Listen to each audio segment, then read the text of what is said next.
ہم جب 2018 میں آئے تھے تو حالات تب بھی بہت برے تھے، اور جو سب سے بڑا مسئلہ ہمارے سامنے تھا وہ کرنٹ اکاؤنٹ ڈیفیسٹ تھا، کیونکہ پاکستان پھنستا ادھر آ کے ہے۔ ہم نے کبھی اپنی ایکسپورٹس کے اوپر زور نہیں لگایا۔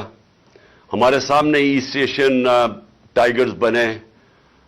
چائنا کو ہم نے دیکھا پچھلے 30 سال میں آگے بڑھتے ہوئے، ساروں نے بیسکلی ویلتھ کریشن کی ایکسپورٹس بڑھا کے۔ یہاں تو میں نے کبھی کسی کو مجھے کبھی کسی نے نہیں بتایا کہ جناب سارے ملک کو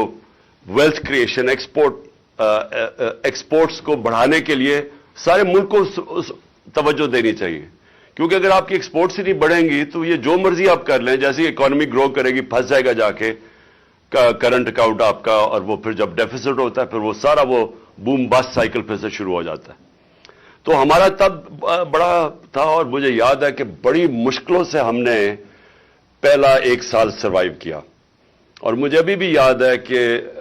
اگر ہمیں سعودی عربیہ، یو اے ای اور چائنا ہیلپ نہ کرتے تو ہمارے پاس پیسے نہیں تھے اپنی لائبلٹیز دینے کے لیے۔ تو وہ بڑا ٹائملی انہوں نے ہماری مدد کی، اور اس کے بعد جیسے ہم تھوڑا سٹیبلائز ہو رہے تھے تو پھر کووڈ-19 آ گئی۔ تو کرونا کا میں صرف آپ سب کو کہنا چاہتا ہوں کہ وہ بھی ایک بہت بڑا کرائسس تھا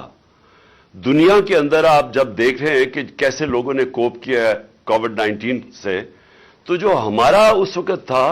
وہ ہمارا ایک بہت ہی بڑا ڈائلیما تھا سامنے، کہ اگر ہم لاک ڈاؤن لگا دیتے، جو اس وقت میرے اوپر ساری دنیا سے،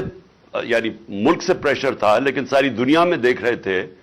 کہ اٹلی، اسپین اور پھر انگلینڈ کے اوپر لاک ڈاؤنز لگ رہے تھے، تو مجھے سارے زور لگا رہے تھے کہ جی آپ بھی لاک ڈاؤن لگائیں،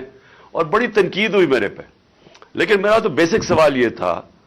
کہ پہلے ہماری اکانومی ہم نے 1 سال سٹیبلائز کرتے کرتے اس کو بالکل سکویز کر دیا تھا، ہماری گروتھ ریٹ بالکل گر چکی تھی۔ تو اس کے بعد ہم کووڈ میں اگر شٹ ڈاؤن کر دیتے اپنی اکانومی تو یہاں تو لوگوں نے بھوکے مر جانا تھا، اور پلس کبھی بھی کسی نے مجھے جواب نہیں دیا۔ میں سب سے پوچھتا تھا کہ دیہڑی دار کا کیا بنے گا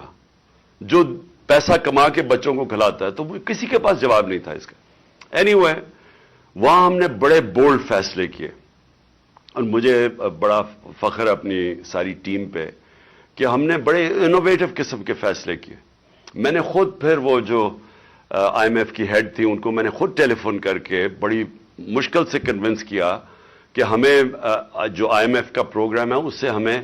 آپ کو تھوڑی لیوے دینی پڑے گی، نہیں تو ہمارے یہاں لوگ بھوکے مر جائیں گے۔ اور اس سے پھر کنونس کر کے ہم نے اپنی ایگریکلچر کے اوپر پوری خاص طور پہ کنسٹرکشن انڈسٹری کے لیے پھر ہم نے ان سے خاص رعایت لی، انسینٹیوز لیے، اور ہم نے ہماری جو کنسٹرکشن انڈسٹری تھی اس کے اندر جو گروتھ ہوئی اسے ایکچولی روزگار بھی بچا دیا لوگوں کا، اور ہماری جو گروتھ ریٹ تھی اس کو بھی آہستہ آہستہ پک کرنا شروع کیا۔